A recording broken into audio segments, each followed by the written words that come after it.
As Oakland struggles to rebuild its stock of affordable housing, I'm reminded of the days that redevelopment was used to, by law, California law, build an affordable housing fund. It's really disappointing that Oakland's elected officials and staff have quite literally forgotten how to use the now reintroduced redevelopment laws to rebuild a stock of affordable housing. We shouldn't have to debate whether or not we spend money on Need X or affordable housing.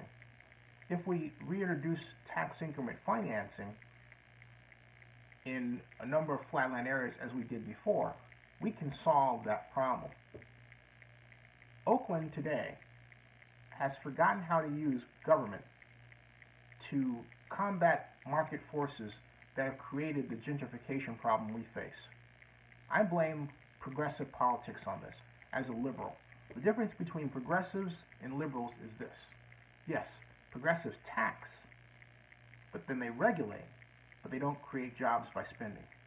Liberals will tax and regulate, but spend money to create jobs. That is the fundamental difference between progressives and liberals, right there. And that is why, if you really stop to think about it, the jobs that Oakland has gained have been by market forces, and Oakland has been hammered by the impact of well-moneyed persons coming to the city, displacing poorer persons at rates that have torn the Oakland culture asunder, and have had a number of people observe that Oakland has lost its soul.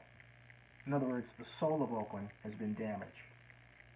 But thanks to two provisions signed into law by California Governor Jerry Brown in 2014 and 2015, the Community Investment Authorities Act, we can create these basically new type of zones that are community reinvestment zones. That was 2015.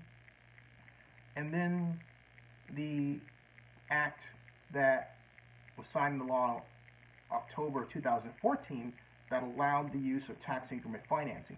And get this, the zones drawn for the community reinvestment authority is what they're called, as well as those used or drawn up for use as tax increment financing districts, don't have to be done after a recognition of a blighted condition, as was the case in the previous California redevelopment law. This is much more streamlined.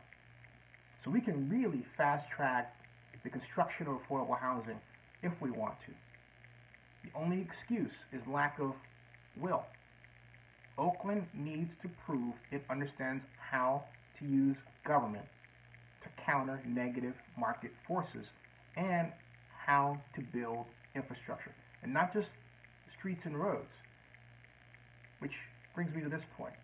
Yes, there's a bond issue that was released to spend between $250 and $300 million on road repaving over the next 5 years.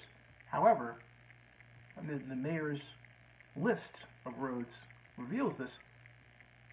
There's no stated priority on which road gets paved the first.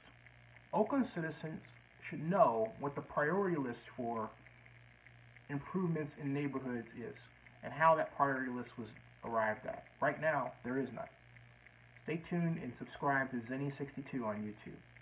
And check out mayorofOakland.com.